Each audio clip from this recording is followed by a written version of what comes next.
Welcome to Bold Conscious Connections. My name is Raju Panjwani and I'm a certified leadership coach. And I'm Triccia Ramos, a certified high performance coach. Together, we help business leaders redefine success on their terms to create more space and energy so that they live impactful lives. Everyone wants to be seen, heard, and understood. So at a deeper level, we know that the collective consciousness is important to raise in this world, and leaders who are influencers can make that difference. We, in our coaching programs, teach people how to focus on the interconnectedness, heart-centeredness, and growth from within. And this is what this podcast will be about.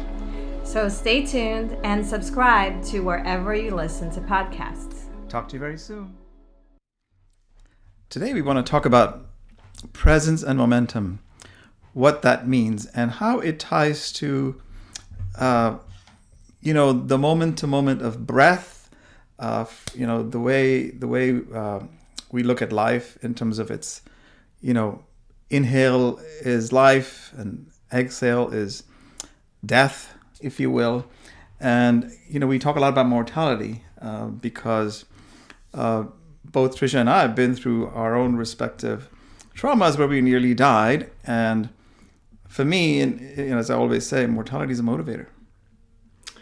Yes, and so since we have this moment right here, right now, we really believe in the idea of cultivating that presence in your day-to-day lives. This is so important for all of you leaders out there who are role models. If you are someone who is an influence to others, make sure that you tune in to this and perhaps, click share so that you can send it to someone that might benefit from hearing today's episode.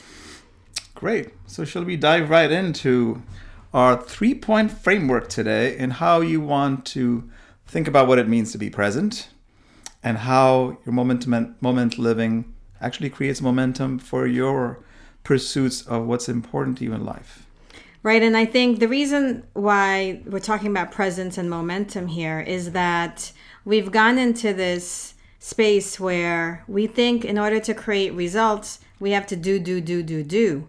And in doing the do of the busy work, we often lack presence or we lose the awareness, right? And we get involved in activities or habits that don't really call for, our higher selves to be a part of that. And right. So there needs to be, I guess, an not just an awareness, but an intention to cultivate this presence, this way of being, a state of being that actually allows you to co-create with the universe, with others. And that's truly what creates momentum. That's so true. So, we're going to use some metaphors here of, what it means to live in the past, present, and future, how you remain in the present and, create the momentum that we talked about. So the first is using a metaphor of a historian, right? So a historian tends to look at, the past, the facts. It's a good metaphor for people that are living their lives. And most of us are creatures of habit, so we tend to do the same things over and over again because those are, habits we've developed of, from all the programming we lived through the life that we've lived. And until something changes externally that comes and hits us hard or it causes, a shake-up in your life because something happens to a close or a loved one, or to you, and that's when we start to make the change. But isn't it true that change is driven by an external force as opposed to something that you do? So a historian tends to record everything based on what they see as hopefully facts, and they just facts that they're interpreting. Right. So, and we know that we don't really have great memories. So, we're using the metaphor of a historian because this is someone that is capturing what's occurred before and documenting what's happened before and focusing on that. And that has its place. However, when at our consciousness, at that level of our day-to-day, when we're living as a historian, then we're going to be very limited to recreating what we've already encountered, what we've already experienced in the past if we don't break out of that. Because that, I guess I want to say, attachment to what we remember and then letting that guide our current decisions, letting that information guide how much we are or what we're expecting out of life, that's going to be very limiting. And it really doesn't open up any room for new possibilities because you're really focused on the past.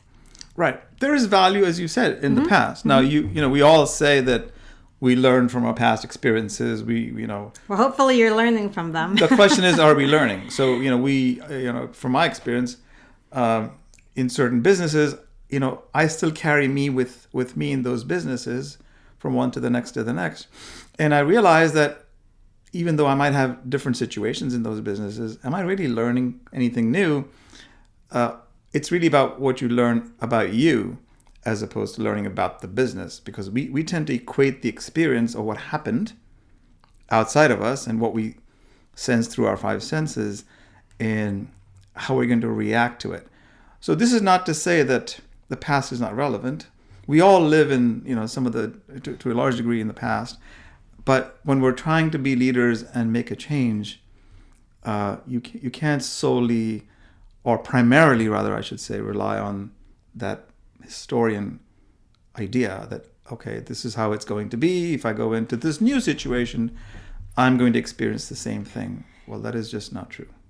Yeah, I think it was Einstein who said you can't solve a problem with the same consciousness that created it. Right. So the idea there is to actually release the past so that you can expand into another potential, right? And a potential is something that's not already been seen. That's right. That's why it's a potential.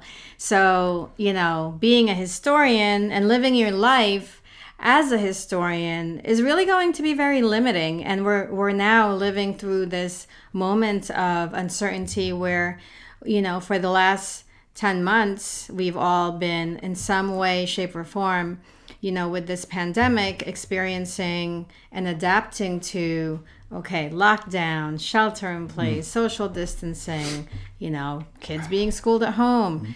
So there's all of that uncertainty and we don't really know where we're going. And so guess what? Nothing we've ever done or seen in the past is going to help us navigate through now. So, being a historian definitely poses limits. So the next one is where all the potential lies. You could say it's in the present moment for sure. But the next concept is reporter.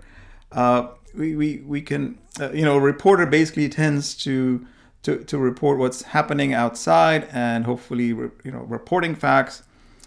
But they're simply, again, regurgitating events, right? And if you take that as a metaphor for you, what does that do for you? If you're just simply observing and reacting to every situation. Well, today it's the pandemic for sure. It's global. But, uncertainty and things that are, negative or whatever, always are happening around us. The economy is bad, or the stock market's going bad, or unemployment's at its all-time high, or whatever it may be. Things are always happening outside of us. So a reporter metaphor is a good one when you're always reacting to a situation that's happening outside of you all the time, and you're sucked into it.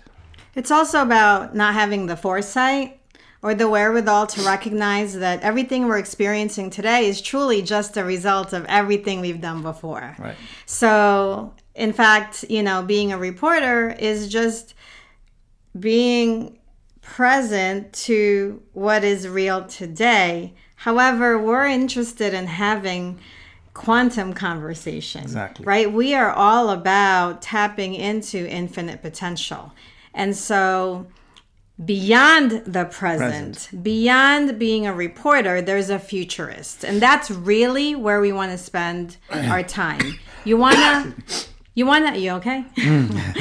You want to envision the futurist as someone who is able to see what hasn't been seen yet, able to imagine what doesn't exist. So the futurist is able to create a vision, take the energy from having that vision be actualized. They're imagining that that vision is real. It's here now, it's occurring, it's achieved. And from that space, bringing that energy into the present moment so that moment to moment, we are moving through time, acting as if what we envision is already here now. Why is that beneficial? Why is that the way to co-creating? Because if you don't feel the emotion and expect what you dream about, what you want the future to look like, you're then going to live in the past again. Because if your current moment is again about, well, my doing something or taking a decision today is only going to manifest the same thing that happened yesterday, requires a shift. It requires a shift in your heart, in your consciousness, that, a change in state, right? A change in your current state to say, okay, universally, the law of the universe is that when you are going to create a change and you are very clear and you can see the change happen in your mind's eye, and you are really visualizing it to a point where you can actually see it already occur. Feel it emotionally. Emotionally feel it. Then the universe conspires to deliver that to you. Because your vision and your focus is so clear, everything you're driving towards, and if you are driving towards that particular goal, then there is no reason why it wouldn't occur. It won't manifest if you have resistance against it, because now you have a doubt or based on your past experience that it may not occur. So it is very important to focus just on the purity of your vision and be able to feel that emotion as if it has already occurred. Now, one could argue, or question could be, well, that's like wishful thinking. What story are you telling yourself? It's not real. What would you say to that? I'd rather wishful think than worry about things that probably are not going to happen anyway. I love that quote Michael Jordan famously said, and I know there's many variations from other athletes, like, how can I worry about missing a shot that I haven't even taken, right? Or losing a game that I haven't even played. But this is what we do to ourselves. Exactly. With that lack of presence, we really do a wonder on our nervous system, because we get ourselves in such a state of worry. Yes. And so when you're a historian, you're already worried about everything going wrong, because our memories tend to focus on things that have gone bad, which is why, we call it fight or flight, right? The survival mode is anticipating someone is going to threaten your survival, or something, or you're not going to have enough food, or something that will threaten your ability to exist. And so if our default setting when we get pushed into uncomfortable situations is to activate that within us, then forget it. You're not going to allow yourself to take any chances or risks or take a leap of faith. You're going to keep doing whatever it is you've been doing just because you know it. When people say better the devil you know than the one you don't, like, you hate your job. You hate it. You know you're not growing anymore. But the thought of leaving it to find out, like, what is unknown is much more terrifying. Yeah. So, you focus on just hating your job and existing in that situation. That's the problem with limiting yourself to just sticking to what you know. And then with the reporter, you're still subjected to what's going on around you now, which is only part of what's real, right? Just because, you can see it, touch it, taste it, all those things doesn't mean that it's going to be real forever. I mean, we've all seen how much can change. I mean, the idea of being alive, you're guaranteed change. And so this affinity we have towards things that we can observe with our five senses so that we can ease ourselves into, like, yes, I can make this decision because it logically makes sense by my five senses, is also very limiting, because tomorrow we can wake up and the world can be completely different from how it was 2 weeks ago, as we all discovered in March and April of 2020. So being a reporter also is going to limit you, right? Because you're only just reacting to what's going on.